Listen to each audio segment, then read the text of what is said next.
மற்றபடி இந்த திரைப்படத்துக்குள்ளே உள்ளே போகும்போது எனக்கு வந்து யாருமே பரிச்சயம் இல்லை. அதில் ஒரு இயக்குனர் வந்து ஒரு தொலைக்காட்சி ஊடகத்தில் இந்த திரைப்படத்தை பற்றி பேசும்போது ஒரு பாடல் பாடி காமிக்கிறார். ஏன்னா இதுக்கப்புறம் பைசனுக்காக இன்னொரு விழா நடக்குமான்னு எனக்கு தெரியல. அரங்கத்தில் இருக்கும் அனைவருக்கும் இறைவன் புறத்திலிருந்து சாந்தியும் சமாதானம் உண்டாகட்டும்.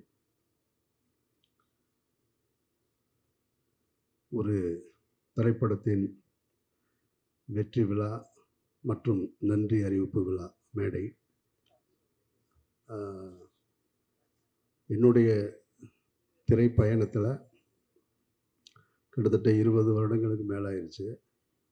மௌனம் பேசியதை தொடங்கி இந்த நிமிடம் வரைக்கும் எந்த திரைப்படத்திற்கும் என்னுடைய திரைப்படங்களுக்கு வெற்றி விழா நடந்ததும் இல்லை, நன்றி அறிவிப்பும் நடந்ததும் கிடையாது. அப்படி ஒரு சம்பவமே நடக்கலை, அப்படி ஒரு வாய்ப்பும் எனக்கு கிடைக்கல. மாபெரும் வெற்றி படங்களாக இருக்கும் பொழுதும் வீட்டுக்குள்ளே தான் முடையும் கிடந்திருக்கேன். அது பருத்தி வீரனுடைய வெற்றியாக இருக்கும்போது சரி, வணிக ரீதியாக தோல்வியை தந்தாலும் அப்பவும் வீட்டுக்குள்ளே தான் இருந்திருக்கேன். வெளியே வர்றதில்லை. நான் என்னுடைய திரைப்படங்களை வந்து பொதுவாக வந்து திரைக்கு கொண்டு வருவதற்கு வரைக்கும் தான் நான் அதை பார்த்துட்டே இருப்பேன். அதுக்கப்புறம் அதை பார்க்குற பழக்கம் இல்லை.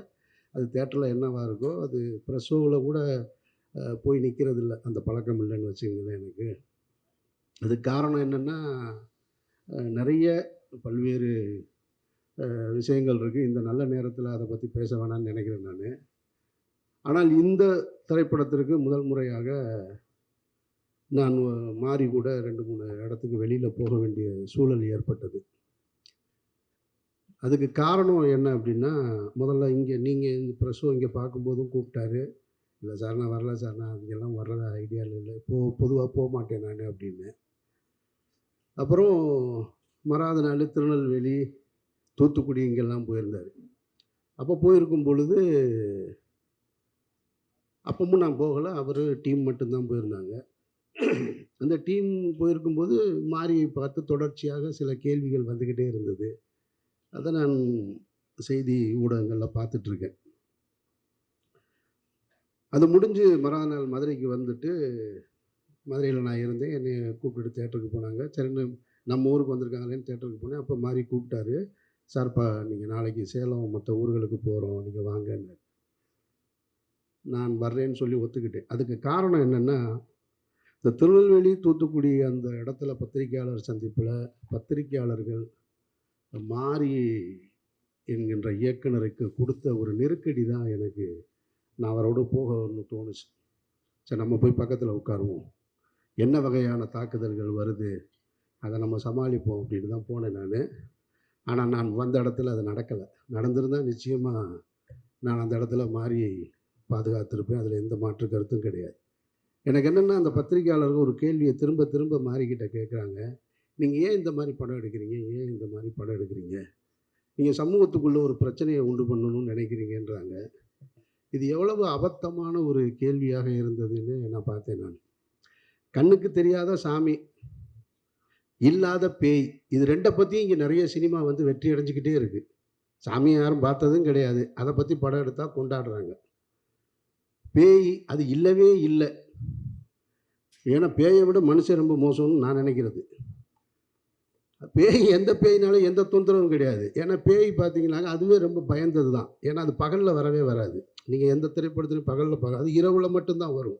அதுவே ரொம்ப பயந்தது. அது பகலில் போனால் ஆள்கள் நிறையா இருப்பாங்கன்னு இவனுக்கு பயந்துட்டு ஓடிடும். இது ரெண்டை பற்றியும் படம் எடுக்கலாம். ஆனால் கண்ணுக்கு தெரிஞ்சிருக்கக்கூடிய சாதி, அது ஏற்படுத்துகிற தீமைகள், அதனால் ஏற்பட்ட வலிகள், கொடுமைகளை ஒருத்தன் படம் எடுக்கக்கூடாதுன்ற கேள்வியை முன்வைக்கும் போது தான் எனக்கு ரொம்ப அபத்தமாக இருக்குது. அவர் ஒரு படம் எடுக்கிறார், அவர் ஒரு கருத்தை சொல்கிறார். அந்த கருத்துக்கு உங்ககிட்ட எதிர்கருத்து இருந்தால் நீங்களும் சொல்லுங்கள். எடுக்கக்கூடாது, ஏன் எடுக்கிறீங்கன்ற கேள்வி ரொம்ப ஆபத்தானதாக நான் பார்க்குறேன். நான் இப்போது மாரியுடைய படங்கள், ரஞ்சித்துடைய படங்களை வந்து பொதுவெளியில் அரசியல் சார்ந்தவங்க கருத்து தெரிவிக்கிறாங்க, அதுக்கு ஒரு எதிர்ப்பு தெரிவிக்கிறாங்க அப்படின்னா அதில் ஒரு நியாயம் இருக்கிறதா பார்க்குறேன் நான். ஒன்று ரொம்ப நாளாக அடிச்சிட்டோம், அப்படியே அடி வாங்கிட்டே இருக்க வேண்டிய என்ன, திடீர்னு என்ன உங்களுக்கு எங்கேருந்துடா வருது இந்த தைரியம் அப்படின்ற கேள்வியாக இருக்கலாம். இல்லை நடந்தது நடந்து போச்சு, அதெல்லாம் ஏன் வெளியில் சொல்கிறேன், நாங்கள்லாம் பெரிய மனுஷனாகவே வாழ்ந்துட்டோம் இங்கே அப்படின்ற எண்ணமாகவும் இருக்கலாம். அது அரசியல் சார்ந்தவர்கள், அந்த அமைப்பு சார்ந்தவர்கள் சொல்கிறாங்கன்னா அதில் ஒரு லாஜிக் இருக்கிறதா பார்க்குறேன். ஆனால் திரைத்துறையிலிருந்து வருகிற எதிர்ப்பு இருக்குது பார்த்தீங்களா, அதை நான் ரொம்ப அபத்தமாக பார்க்குறேன். அதில் ஒரு இயக்குனர் வந்து ஒரு தொலைக்காட்சி ஊடகத்தில் இந்த திரைப்படத்தை பற்றி பேசும்போது ஒரு பாடல் பாடி காமிக்கிறார். நீங்கள்லாம் பார்த்துருப்பீங்க. ரொம்ப கேவலமாகவும் குரூரமாகவும் பைசன் பைசன் பைசன் அது ஒரு பாய்சன் பாய்சன், அந்த குரலே நாராசமாக இருக்குது. அதில் இது வேற. நான் கேட்குறேன், உங்ககிட்ட உண்மையிலே கருத்து இருந்ததுன்னா, அவர் ஒரு கருத்து வச்சுருக்காரு, அந்த மீடியாவை ஆர்ட்டாக அவர் எடுத்துகிட்டு வந்து அதன் மூலமாக ஒரு அரசியல் சொல்கிறார். உங்ககிட்ட கருத்து இருந்ததுன்னா நீயும் அதை ஆர்ட்டில் எடுத்துட்டு வர வேண்டியதானே. அப்படி தானே நீ சண்டை போடணும்.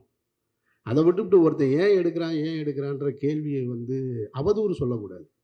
அவர் சினிமாவின் மூலமாக ஒரு அரசியலை சொல்கிறாருன்னா நீயும் சினிமாவின் மூலமாக பதில் சொல்லு. அதுக்கு உங்ககிட்ட திராணி இல்லை, அதுக்கு உங்ககிட்ட வழி இல்லை, அந்த ஆட்பாமை உன்னால் பயன்படுத்த முடியலைன்னா அவதூறு சொல்லாத, கேவலப்படுத்தாத, குறை சொல்லாத.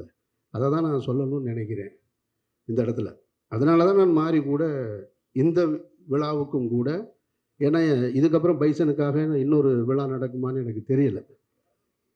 எனக்கு தெரியல, நான் அங்கே இருப்பேனான்னு தெரியல. அதனால் நான் இங்கே வரணும்னு வந்து உங்ககிட்ட சந்தித்து பேசணும்னு நினச்சேன். ஒரு நல்ல திரைப்படம் என்பது வந்து தனக்கான ஆட்களை சேர்த்துக்கிறோம். அது எனக்கும் அமைஞ்சிருக்கு, ரஞ்சித்துக்கும் அமைஞ்சிருக்கு, இன்னும் திரைத்துறையில் மிகப்பெரிய வெற்றிகளை கொடுத்த எல்லா இயக்குநர்களுக்கும். அப்படி பைசன் வந்து அமைச்சிக்கிருச்சு அப்படின்னு தான் நான் சொல்லுவேன். நான் இது வந்து மாறி என்ற அந்த கேப்டன் வந்து அதுக்கான ஆட்களை சரியாக தேர்ந்தெடுத்ததாக தான் நான் பார்க்குறேன். நான் இப்போ துருவ அந்த கேரக்டர்லேருந்து எடுத்துகிட்டு இன்னொரு ஆர்டிஸ்ட்டை மைண்டில் வச்சு பார்க்கவே முடியாது. அப்பாவை வந்து பசுபதியை தாண்டி வேற ஒருத்தரை பார்க்க முடியலை. வாத்தியார் கேரக்டருக்கு மதனை தாண்டி வேற ஒருத்தரை பார்க்க முடியலை. ஒளிப்பதிவுக்கு எழில் இல்லைன்னா யார் சிறப்பாக செஞ்சுருப்பா அப்படின்ற கேள்வி வருது.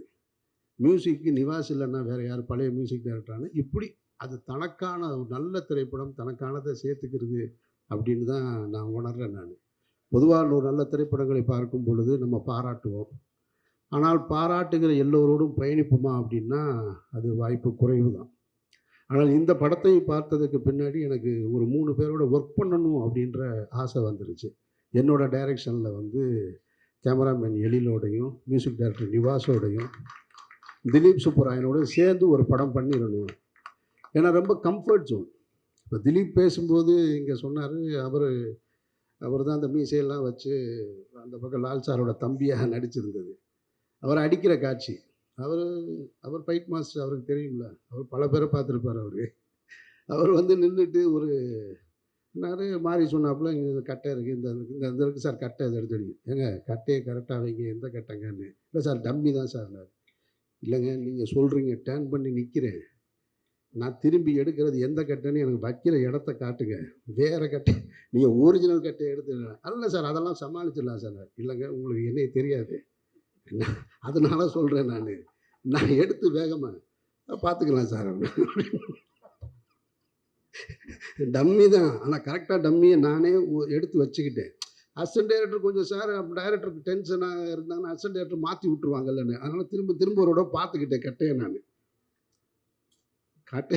கட்டையை எடுத்து அடித்தா ஷாட் நல்லா வந்திருக்கு. மாறி சிரிச்சுட்டு மாறிட்டு அது மாதிரி சொல்கிறாப்புல, சார் எல்லாரையும் பாடா படுத்திட்டாப்புல சார் இந்த மாஸ்டர், விடாதீங்க சார்.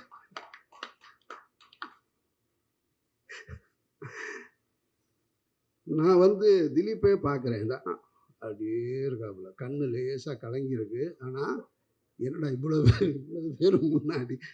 திலீப் நீங்கள் சொன்னதுனால தான் நான் சொல்கிறேன், இல்லைன்னா சொல்லியிருக்க மாட்டேன். அப்படியே நிற்கிறாப்புல தான் இவர். ஒன்று அது ஒரு சின்ன மிஸ் ஆயிடுச்சு சார், ஒரு 1 மோர் போகலாம் சார் அப்படின்னா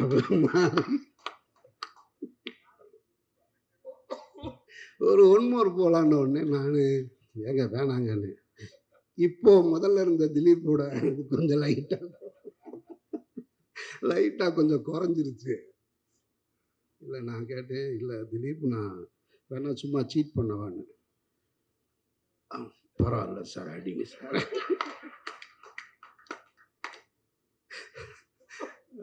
ரொம்ப நான் சொன்னேன் மாறிட்ட மாறி எதாக இருந்தாலும் இதிலேயே முடிச்சிருங்க, 3வதுலாம் போனால் நல்லதுக்கு இல்லை அப்படின்னு. அப்படி நடந்தது. மாஸ்டரோட அசிஸ்டண்ட் பக்கத்தில் நின்று இப்படி பார்க்குறாங்க எல்லாரும். எல்லாருக்குமே இவர் அந்த ஷாட்டு முடிஞ்சிருச்சு. திரும்ப மாறி கூப்பிட்டு, அங்கே பாருங்கள் அசிஸ்டண்ட் பூரா எப்படி சிரிக்கிறாங்க பாருங்கள் உள்ளுக்குள்ளே அப்படின்னு பூரா மறைஞ்சு மறைஞ்சு சிரிச்சிட்டு இருக்கேன். ஏன்னா இந்த படத்தில் நிறைய ஃபைட் சீக்வன்ஸாக இருந்திருக்கு, வச்சு செஞ்சுருக்காப்புல அவர். அதனால ஆனால் அதுக்கு பதிலுக்கு திலீப் என்னை ஒன்று வச்சு பண்ணிட்டாரு. அந்த பாம் அது வெடிச்சது இருக்கு இல்லையா, என் பக்கத்தில் இப்படி தான் வெடிச்சிச்சு. ஆமாம், திலீப் பார்த்த வேலை தான் அது. ரொம்ப நல்லா கம்ஃபர்ட்டாக பார்த்துக்கிட்டாப்புல. ஆனால் அது வெடித்த உடனே திரும்ப உள்ள பாய்ஸ் எல்லாம் உள்ளே வந்துட்டாங்க, ரொம்ப சேவ் பண்ணிட்டாங்க. ரொம்ப சந்தோஷம். எழில் கேமராமேனு, எழில் ரொம்ப தன்மையாகவும் இதாக. நான் இந்த அறிமுக விழாவில், இசை வெளியீட்டு விழாவை அறிமுக விழா நம்ம நடத்தினோம் இல்லையா, அதில் நான் சொன்னது உங்களுக்கு நினைவு இருக்கும்னு நினைக்கிறேன். நான் சும்மா ஒரு படத்தை பார்த்துட்டு அந்த படத்தில் நடிச்சிருக்கோன்றதுக்காக இந்த வாசிக்கிற பழக்கம்லாம் கிடையாது. என் மனதுக்கு தோன்றதை தான் நான் சொல்லுவேன். அப்படி தோன்றதான் சொன்னேன். அன்றைக்கி நான் சொன்னது, பசுபதி சார் உங்களை நான் ரசித்தேன் இந்த படத்தில்னு சொன்னேன் நான். இன்றைக்கு அதைத்தான் மக்கள் பூரா சொல்கிறாங்க. துருவை சொல்லும்போது சொன்னேன் நான் சேதுல விக்ரமை பார்த்தது கூட அது போலவே ஸ்பாட்டில் பார்த்துருக்கேன் அப்படின்னு சொல்லி. அந்த அங்கீகாரம் தான் இன்றைக்கி தமிழ்நாடு முழுக்க கிடச்சிருக்கு துருவனுக்கு. அதனால் நிச்சயமாக துருவுடைய உழைப்பு ஈடு செய்ய முடியாதது. அவ்வளோ பிரமாதமாக பண்ணியிருக்கான் துரு, அதில் மாற்று கருத்தே கிடையாது. கேமராமேனும் அதே தான், நான் மியூசிக் டைரக்டருக்கும் அதே தான். இன்றைக்கி எல்லா இடத்துலையும் நான் இதெல்லாம் சொன்னேன் நான். ஏன்னா இந்த படத்தை சத்தம் இல்லாமல் இசை இல்லாமல் பார்த்தேன், அப்புறம் இசையோடு பார்த்தேன் நான். இசையோட திரையரங்கில் தான் பார்க்குறேன். ஆனால் அந்த இசை வெளியீட்டு விழாவில் மியூசிக் டைரக்டரோட பெர்ஃபார்மன்ஸ் பார்த்து சொன்னேன் நான்.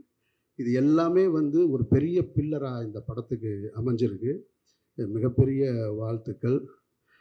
அப்புறம் நான் அந்த விழாவில் சொல்லும்போதும் அப்ளாஸ் கம்பெனியை பற்றி நிறைய சொல்லிட்டேன் நான், ரொம்ப சரியாக நடந்துக்கிட்டாங்கன்னு. அது நீலம் ப்ரொடக்ஷன்ஸ் அதிதின்னு எனக்கு இப்போ தான் தெரியும். நீங்கள் சொல்லணும் ரஞ்சித், அதெல்லாம் சில விஷயங்களை நம்ம அதுக்காக தான் இந்த தடவை சொல்லணுன்றக்காக தான் அவங்க நீல கலரில் சேலையை கட்டிட்டு வந்திருக்காங்கன்னு நினைக்கிறேன் நான். ஏன்னா ரொம்ப பர்ஃபெக்டாக இந்த எனக்கு ஷூட்டிங் நம்ம வெளிப்படங்களில் போய் நடிக்கிறோம். இப்போ தான் அது தொடர்ச்சியாக ஒவ்வொரு கம்பெனிக்கு போகிறோம். சில கம்பெனியில் சொல்கிற ப்ரோக்ராமுக்கும் அதுக்கும் சம்மந்தமே இருக்காது. ஆனால் இந்த கம்பெனியை பொறுத்த மட்டும் ரொம்ப பர்ஃபெக்டாக இருக்கும். என்னை என்னோடய மேனேஜர் இங்கே தான் இருக்கான், அவன் சொல்லுவான், அவன் அடிக்கடி சொல்லிக்கிட்டே இருப்பான், சார் ரொம்ப கரெக்டாக இருக்காங்க சார், ரொம்ப பர்ஃபெக்டாக இருக்காங்க, அவங்க எதாக இருந்தாலும் முன்னாலேயே சொல்லிடுறாங்கன்னு. இந்த ஃபங்க்ஷன் நடத்துகிறதையே நீங்கள் பார்த்தீங்கனாலே தெரியும், இவ்வளவு சிறப்பாக நடத்தியிருக்காங்க. இதைத்தான் நான் அந்த ஃபங்க்ஷனில் அப்ளாஸ்ன்னு சொல்லிட்டேன். ஆனால் அந்த அந்த அந்த கிரெடிட் பூரா போய் சேர வேண்டியது நீலம் ப்ரொடக்ஷன்ஸுக்கு தான், ரஞ்சித்துக்கு தான் போய் சேரணும். ரஞ்சித்துடைய தண்டகாரண்யத்தில் நடிக்கக்கூடிய வாய்ப்பு இருந்து நான் தவற விட்டுட்டு இப்போ நீலம் ப்ரொடக்ஷன்ஸில் பைசனில் என்னை நான் இணைச்சிக்கிட்டேன். நீலம் ஸ்டுடியோஸ் ஞாபகம் வச்சுக்கிறேன். அப்படியா? அப்போ நான் ப்ரெஸ்ஸுக்கு சொல்லிடுறேன், நீலம் ப்ரொடக்ஷன்ஸுன்றது ரஞ்சித்து மட்டும் தயாரிப்பாளர், நீலம் ஸ்டுடியோஸ்ன்றது ரஞ்சித்தும் அதிதியும் சேர்ந்திருக்கிறது. நீங்களும் ஞாபகம் வச்சுக்கோங்க. மற்றபடி இந்த திரைப்படத்துக்குள்ளே உள்ளே போகும்போது எனக்கு யாருமே பரிச்சயம் இல்லை. இப்போ வட சென்னைக்குள்ளே உள்ளே போகும்போதாவது சமுத்திரகனி இருந்தான், ஜெகதீஷ் இருந்தார், வெற்றி ஏற்கனவே எனக்கு தெரியும், அல்லது சுப்பிரமணிய சிவா உள்ளே இருந்தான், ஆர்ட் டைரக்டர் ஜாக்கி, எல்லாமே என்னோட டீமு.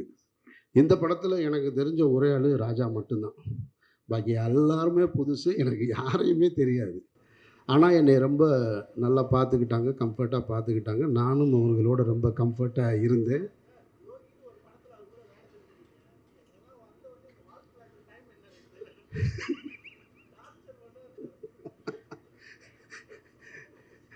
ரொம்ப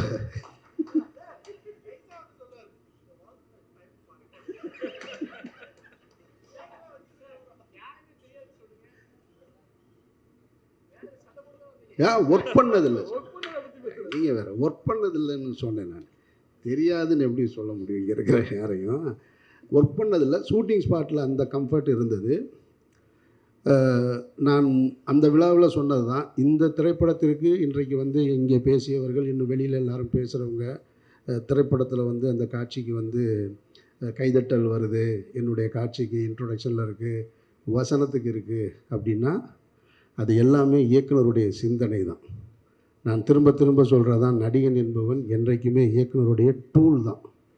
அவர் இயக்குனராக மாறிவிட முடியாது. அவர் சொல்கிறத உள்வாங்கி நம்ம கொடுக்குறது தான் ஒரு நடிகருடைய வேலையாக நான் நினைக்கிறேன்.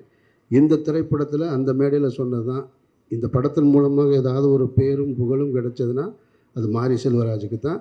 இங்கே நான் அந்த மாரி செல்வராஜுக்கிட்ட திருப்பி கொடுத்துட்றேன். நான் நீங்களே வச்சுக்கோங்க, அது உங்களுக்கானது. ரொம்ப சந்தோஷம். அதை தாண்டி மீடியாவுக்கு நான் அதிகமாக நன்றி சொல்ல கடமைப்பட்டிருக்கேன். காரணம், ஒரு திரைப்படம் என்பது பொழுதுபோக்கு உள்ள திரைப்படங்களாக இருக்கலாம். அது கருத்து சொல்கிற திரைப்படங்களுக்கு வெற்றி பெறுவது என்பது ரொம்ப குறைவாக தான் நடக்கும். இந்த வெற்றி விழாவை நான் எப்படி பார்க்குறேன்னா, தீபாவளிக்கு வந்த 2 படங்களில் ஒரு படம் இதைவிட பெரிய வெற்றி பெற்றிருக்கு, பணத்தால் பெரிய வெற்றி பெற்றிருக்கு. ஆனால் பைசன் பணத்தாலையும் படைப்பாலையும் மக்களிடத்திலையும் மாபெரும் வெற்றியை பெற்று. அப்போ அது ரொம்ப ரேர். ஒரு ஸ்போர்ட்ஸ் மூவி நிறைய பார்த்துருப்போம், ஆனால் எல்லா ஸ்போர்ட்ஸ் மூவிலையும் வந்து இது போல் இருக்காது. இதுக்குள்ளே வந்து ஒரு வாழ்வியல் இருக்குது, அதுக்குள்ளே கொஞ்சம் வயலன்ஸ் இருக்குது, எல்லாம் சேர்ந்து ரொம்ப மிக்ஸ்டாக சரிசமமாக மிக்ஸ் பண்ணியிருக்கு. அதை யார் அப்படின்னா, மாரி செல்வராஜ்ன்ற எழுத்தாளர் முடிவு செஞ்சது. எழுத்தாளர் முடிவு செஞ்சு அதை இயக்க வந்து அதுக்கு இத்தனை தொழில்நுட்ப கலைஞர்கள் உள்ளே சேர்த்து கொண்டு வந்தது. அதனால் இது எல்லா படைப்பையும் கொண்டு வந்து உங்ககிட்ட கொடுக்கும்போது நீங்கள் அதை சரியாக சேர்த்து, இதில் நீங்கள் பத்திரிகையாளர்களை நான் திரும்ப இதுக்கு நன்றி சொல்ல கடமைப்பட்டிருக்கேன். எல்லோரும் மிகச்சரியாக, அதாவது ஒரு பெருவாரியாக கொண்டாடிக்கிட்டு இருக்காங்க. எப்படி பைசனுக்கு மாபெரும் வரவேற்பு இருக்கோ, ஒரு 10 பேர் அதை எதிர்கருத்து சொல்லிக்கிட்டே தான் இருக்காங்க. அது எல்லா இடத்துலையும் நானும் பார்த்துட்டு தான் இருக்கேன். அது எதிர்கருத்து சொல்கிறவங்க சொல்லிக்கிட்டே இருக்கட்டும், அது இருக்கணும். படைப்பு என்றால் ஒரு படைப்புக்கான எதிர்கருத்து இருக்கணும்.